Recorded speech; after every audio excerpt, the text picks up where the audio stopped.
Start करते हैं। 100 MCQs हैं यहाँ पर टोटल हमारे पास, 50 एमसीक्यूज मैक्रो इकोनॉमिक्स के और 50 है हमारे पास आईईडी के। ठीक है, तो सबसे पहला क्वेश्चन हमारा मैक्रो इकोनॉमिक्स से, which of the following is a stock concept, savings, production, capital या इन्वेस्टमेंट। पहले तो मुझे आप ये बताओ स्टॉक कौन से वाला कॉन्सेप्ट है? पॉइंट ऑफ टाइम पे मेजर होता है, तो सेविंग पॉइंट ऑफ टाइम पे मेजर होती है, प्रोडक्शन होता है, कैपिटल होती है या investment? Investment during the year होती है, तो पीरियड आ गया। सेविंग भी ड्यूरिंग द ईयर होती है, पीरियड आ गया। अब बात आती है प्रोडक्शन की और आपकी कैपिटल की। प्रोडक्शन भी ड्यूरिंग द ईयर होता है, तो capital is the correct answer. जैसे कि आप तो कॉमर्स स्टूडेंट हो, ये भी पता है, बैलेंस शीट बनाते हो तो लिखते नहीं हो कैपिटल एज ऑन 31 मार्च और 1 अप्रैल, एक पॉइंट ऑफ टाइम लिख रहे हो ना, तो कैपिटल पॉइंट ऑफ टाइम पे मेजर की जाती है। ठीक है, so capital C is the correct option. Which of the following steps should be taken by the central bank if there is a excessive rise in the foreign exchange rate? अगर foreign exchange rate लगातार बढ़ता जाएगा तो हमारा central bank कौन सा step लेगा? Supply. अगर फॉरेन एक्सचेंज रेट बढ़ता है तो क्या बढ़ता है? साथ में सप्लाई बढ़ेगी। ठीक है, तो supply of foreign exchange will rise. ठीक है, चलिए next. Which of the following are the objective of the government budget? Distribution of income and wealth, economic stability, GDP growth, or all of these? All of these. ठीक है, चलिए। If the primary deficit is 3500 and the interest payment is 500, then the fiscal deficit is? कैसे निकाला आपने? Primary deficit, fiscal deficit minus interest और interest उधर जाएगा plus. Yes, आपको fiscal deficit निकालना था। फॉर्मूला होता है प्राइमरी डेफिसिट का, Yes. Physical deficit minus interest payment, तो आपका फिजिकल डेफिसिट इधर रह जाएगा, इंटरेस्ट पेमेंट उधर जाएगा, तो 4000 आपका करेक्ट आंसर आएगा। Next, read the following statements. Assertion है appreciation of domestic currency means the rise in the price of domestic currency. का मतलब होता है जब हमारी करेंसी की वैल्यू डोमेस्टिक करेंसी के टर्म्स में इंक्रीज हो रही होती है, तो इसका मतलब ये है ना कि हमारी डोमेस्टिक करेंसी की प्राइस बढ़ रही है, तो असर्शन तो सही है। बट जब हमारी करेंसी की वैल्यू बढ़ जाएगी तो हमारे लिए इंपोर्ट सस्ते होंगे, एक्सपोर्ट्स तो महंगे हो जाएंगे, तो ऐसे में एक्सपोर्ट्स तो कम होंगे ना। तो रीजन जो कह रहे हैं कि appreciation leads to increase in exports, ये तो गलत है। अब कौन सा ऑप्शन दिख रहा है आपको? Assertion is true, reason is false, तो सी है। ठीक है, फिस्कल पॉलिसी। फिस्कल पॉलिसी क्या होती है? Expenditure policy of government, tax policy of state government, budgetary policies of the government, financial statements of the union territories. Fiscal policy is the revenue and expenditure policy of the government. Revenue और expenditure दोनों होता है। अब उन्होंने revenue के लिए tax अलग लिखा है, एक्सपेंडिचर अलग लिख दिया है। हमें तो दोनों चाहिए, बोथ बी और सी, ए और बी भी ऑप्शन नहीं है। सी ऐसा दे दिया बजटरी पॉलिसी। अब बजट में तो रेवेन्यू भी होता है और एक्सपेंडिचर भी होता है, तो इसलिए यहां पर हम क्या टिक करेंगे? सी। ठीक है, accommodating items are those transaction that are undertaken due to profit motive. दो तरीके की ट्रांजैक्शंस होती है, अकोमोडेटिंग और ऑटोनॉमस। ऑटोनॉमस प्रॉफिट मोटिव के लिए होती है और अकोमोडेटिंग सिर्फ डेफिसिट या सरप्लस को ठीक करने के लिए होती है बीएपी में, तो ए ही गलत हो गया। अब रीजन लिखा उन्होंने accommodating items are undertaken to correct the disequilibrium in BOP, ये सही है। असर्शन फॉल्स है और रीजन ट्रू है, तो डी हो गया। Depreciation of domestic currency leads to rise in exports, बिल्कुल ठीक है ये बात कि डेप्रिसिएशन की वजह से एक्सपोर्ट्स बढ़ते हैं। अब उन्होंने नीचे उसका रीजन क्या दिया है? Depreciation of domestic currency make the domestic currency relatively cheaper which leads to increase in exports, बिल्कुल सही है। Both are correct and R is the correct explanation of A. Next, deficit budget refers to that situation in which the government budget expenditure is dash. Deficit budget का मतलब है ऐसी situation जहां पर yes deficit होता ही तब है जब एक्सपेंडिचर ज्यादा हो रिसीट से, तो क्या मिल गया आपको? Option B. Option is B. ठीक है, कल डेफिसिट का फॉर्मूला देखना है, ध्यान से देखिएगा। Total expenditure, total received other than borrowing, ये आंसर है। ठीक है, पहला ही ऑप्शन है total expenditure minus total receipts, but उसमें क्या नहीं होना चाहिए? बोरोइंग्स नहीं होना चाहिए। Next, gift tax is a paper tax because it is an indirect tax, it is a direct tax, doesn't have the significant revenue yield, both B and C. Correct option is D, both B and C. Of the following is not a non-tax receipt. इसमें से कौन सा non-tax receipt नहीं है? तो जिसमें tax लिखा है वही है ना टैक्स रिसीट, तो वही तो पहचानना है, तो सी है इसका correct option. Who regulates the money supply in India? ठीक है, ये तो बच्चों वाला क्वेश्चन था आरबीआई। तो नंबर 14 to 19 आपको इस टेबल के ऊपर बेस्ड है, उसके आंसर देने हैं आपको। ठीक है, आपको बताना है कि इसमें से रेवेन्यू डेफिसिट कितना है। रेवेन्यू डेफिसिट का formula revenue expenditure minus revenue receipt. अब आपके पास रेवेन्यू एक्सपेंडिचर है 2811 और रेवेन्यू रिसीट है 2037। आंसर है इसका 774। ठीक है, बी। नेक्स्ट फिस्कल डेफिसिट निकालना है। फिस्कल डेफिसिट कैसे निकलता है आपका? डेफिसिट निकालना है 15th क्वेश्चन में। आपको क्वेश्चन में ऑलरेडी बोरोइंग्स गिवन है 1084, तो आपके पास फिस्कल डेफिसिट डायरेक्टली आ गया, क्योंकि फिस्कल डेफिसिट बोरोइंग्स को रिप्रेजेंट करता है। प्राइमरी डेफिसिट निकालना है, वो क्या होता है? Fiscal deficit minus interest payment. अब फिस्कल डेफिसिट है 1084 और इंटरेस्ट पेमेंट है 1020, तो सीधे सीधे आपके पास प्राइमरी डेफिसिट कितना आ गया? 64। ठीक है, चलिए अगला देखते हैं 17th। Identify the correct formula to calculate the primary deficit. आप तो बता ही दोगे। C. Next statement 1, government budget is an annual statement showing the actual receipts and actual payment of the government for the last fiscal year. Last fiscal year क्या जब हम government budget बनाते हैं उसके अंदर, ठीक है, हम क्या एक्चुअल रिसीट्स लिखते हैं? क्या डेफिनेशन होती है गवर्नमेंट बजट की? कि एनुअल स्टेटमेंट है, बट एस्टिमेटेड रिसीट होती है, एस्टिमेटेड ही आपके पेमेंट्स होती हैं ड्यूरिंग अ फिस्कल ईयर। तो स्टेटमेंट 1 तो आपकी क्या हो गई? फॉल्स हो गई। Tax receipt of the government is a revenue receipt.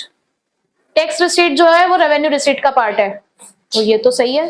तो स्टेटमेंट 1 फॉल्स है आपकी, स्टेटमेंट 2 ट्रू है। ठीक है, तो यहां पर करेक्ट ऑप्शन हुआ डी।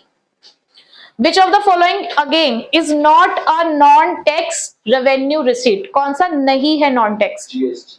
तो बेसिकली आपको क्या फाइंड आउट करना है, कौन सा टैक्स रिसीट है? तो जीएसटी दिख रहा है आपको। Those goods which satisfy the human wants directly are called? जो गुड्स डायरेक्टली आपकी वांट को सेटिस्फाई करते हैं उसे कौन से गुड्स कहते हैं? Consumer goods. Consumer the following is a semi durable good, चलेगा तो क्लोथ्स आपके सेमी ड्यूरेबल। ठीक है, इसमें से कौन सा आपका अनएक्सपेक्टेड आउटडेट कर देता है आपकी किसी टेक्नोलॉजी को? अनएक्सपेक्टेड डी होगा, डी। क्योंकि डिमांड में चेंज हो गया तब भी हो गया, और technology. On account production of services not included in national income because, क्यों नहीं इंक्लूड करते आप सर्विसेज के प्रोडक्शन को जो आप खुद के लिए इस्तेमाल करते हैं? It is difficult to measure. Yes, because it is difficult to measure the market value of such services. Okay. Next, which of the following is irrelevant in estimation of compensation of employees? जब आप compensation of employees देखते हो तो इसमें से किस चीज को हम नहीं लेते? Free accommodation provided to employees, free education to the students whose parents are working in the school, house rent allowances given to a bank employee, pension given by the government to an 80-year-old person who was an agricultural laborer. Old age pension, old age pension क्योंकि transfer payment होती है, या आप कह सकते हो transfer income है उनके लिए, ट्रांसफर इनकम और पेमेंट इंक्लूड नहीं होती। The following items is not included while estimating the GNP of a country at a market price. GNP are not included. Not included. Gross net। Sales है, indirect tax है, remittances by the NRI है और subsidy है। सी है ma'am इसका। 26 पे आओ। Fiscal deficit refers to total borrowings during a financial year. बिल्कुल सही है, ये बात हम जान चुके हैं। Fiscal deficit creates burden on future generation. Yes true. पर क्या ये उसका एक्सप्लेनेशन है? Correct option is B. Next, marginal requirement is a qualitative tool for controlling the credit creation process. Marginal requirement changes the supply of money in the economy. क्या इसकी वजह से money supply भी चेंज होती है? Marginal requirement की वजह से मनी सप्लाई में इफ़ेक्ट नहीं आता है, क्योंकि ये क्वालिटेटिव टूल होता है, तो इसलिए असर्शन तो ट्रू है बट रीज़न फॉल्स है। Funds given to Nepal for earthquake victims is recorded at revenue receipts in the Indian government budget. भाई पहली बात तो ये रिलीफ फंड दे रहे हैं, तो रिसीट तो हो ही नहीं सकती, रिसीट तो हो ही नहीं सकती, तो ये तो फॉल्स हो गया।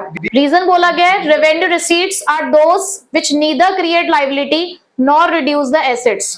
ये ट्रू है, ये डी हो गई। तो असर्शन फॉल्स है, reason true. To curb the inflation, the RBI should sell the government securities. अगर इन्फ्लेशन को कंट्रोल करना है तो उसके टाइम पे क्या गवर्नमेंट अपनी सिक्योरिटीज को बेचती है? ओपन मार्केट ऑपरेशन याद करो, बिल्कुल बेचती है, ठीक है, बिल्कुल सही बात है ये। अब रीजन क्या है? When the RBI sells a security there will be the contraction of credit and purchasing power in the economy reduces.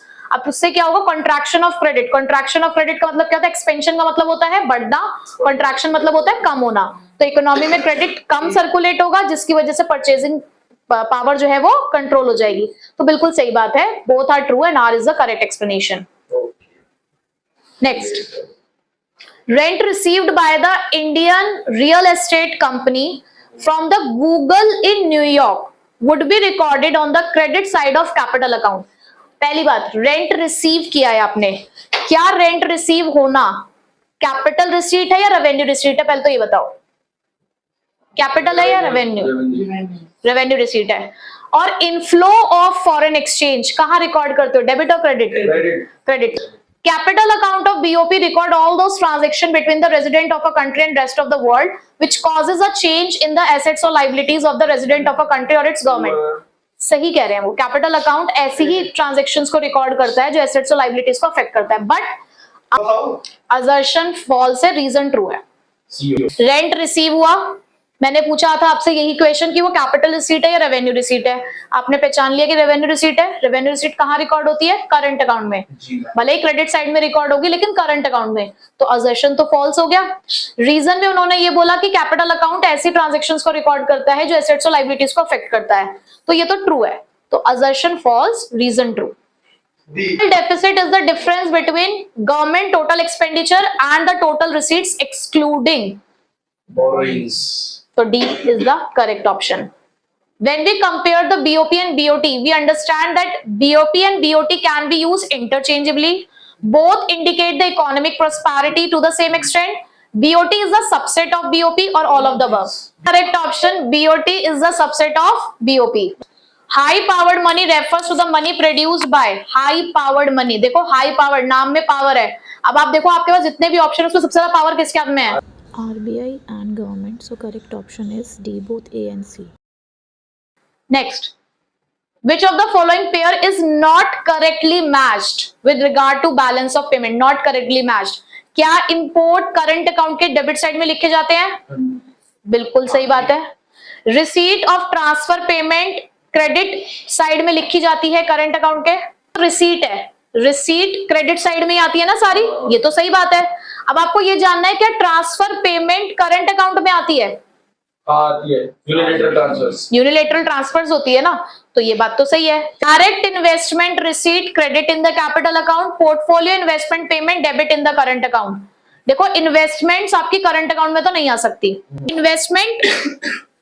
Investment capital account का पार्ट होता है, और इन्होंने क्या लिख दिया है? तो डी आपका यहाँ पे करेक्ट ऑप्शन हो गया।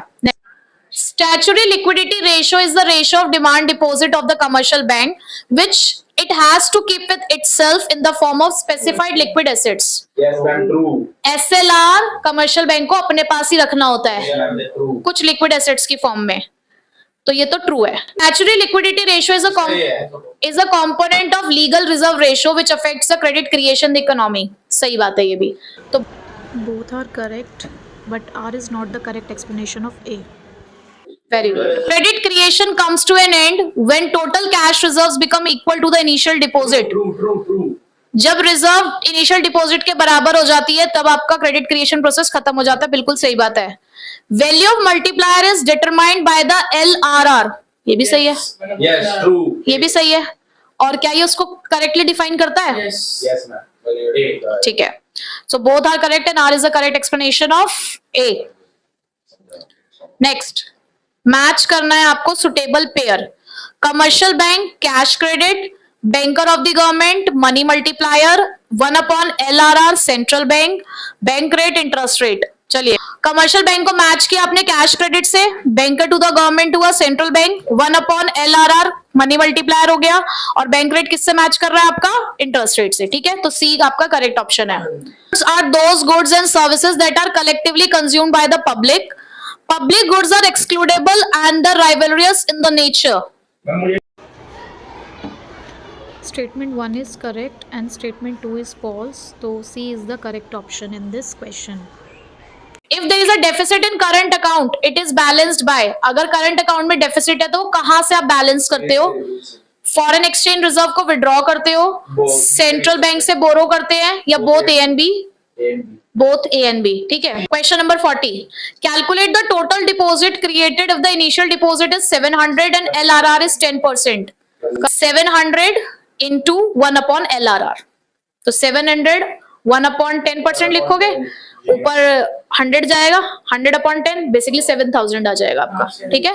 सो correct option is 7000 D.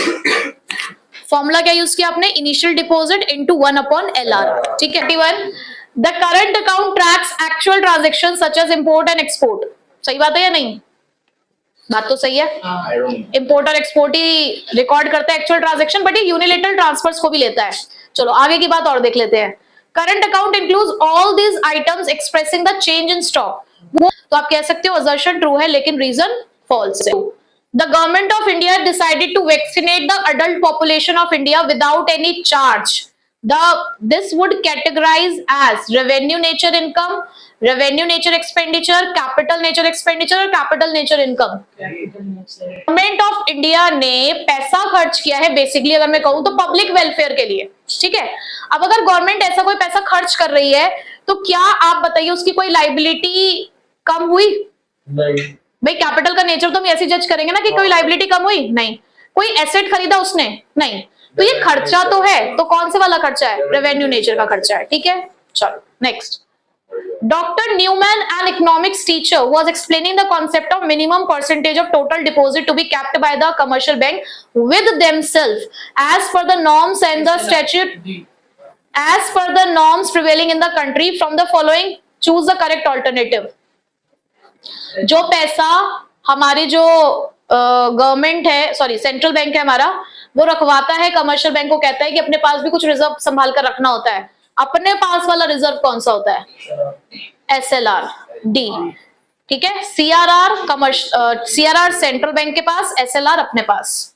Next, if ₹73 are required to buy $1 instead of 72 earlier, domestic currency is appreciated और डेप्रिशिएटेड? डेप्रिशिएटेड, क्योंकि अब ज्यादा पैसा देना पड़ रहा है। B, consumption function is a relationship between income and consumption. Next, which of the following statement is accurate description of propensity to consume? It is the additional income that gets spent on consumption. It denotes the ratio of consumption to the income. It defines the tendency of the consumer to consume more than usual. It denotes the actual level of income at which it is equal to the consumption expenditure. देखो, propensity to consume का मतलब होता है कि आप अपने income का कितना पोर्शन कंज्यूम कर रहे हो। सिर्फ प्रोपेंसिटी टू कंज्यूम अगर बोला जा रहा है तो यहाँ पर ये जो लिखा है, it denotes the ratio of consumption to income, कि आप अपने इनकम का कितना कंज्यूम करना चाहते हैं। तो B is the correct option, ठीक है। Next, which of the following statement is correct description of propensity to save? बिल्कुल सेम है, अब सेविंग के लिए आ गया तो बी हो गया। It denotes the ratio of saving to the income. Saving function is the functional relationship between and saving, national income and saving. 49, which of the following statement is not true about aggregate demand in two sector economy? Two sector economy के लिए कौन सी बात true नहीं है? It is the sum of consumption and saving. AD curve commences from some point that is above the origin. It is total of consumption and investment. AD curve is a positive slope. Option number A. So the following statement about the consumption curve is correct. It lies above the 45-degree line after the break-even point. It lies above the AS curve before the break-even point. It intersects the 45-degree line at break-even point, or it is parallel to the AS line. Correct बताना है, correct. यही होगा। Option, break even point पे income और consumption बराबर होते हैं ना, तो इंटरसेक्ट करे तो बराबर ही हुए ना। तो सी आपका करेक्ट ऑप्शन हो गया। 50 MCQs हमारे मैक्रो के कंप्लीट हो गए हैं। अब ये नहीं है कि इन्हीं को इसे प्रैक्टिस करना है, आपको ये देखा कि कॉन्सेप्ट वाले प्रैक्टिस करने हैं, डायग्राम वाले भी प्रैक्टिस करने हैं, ठीक है।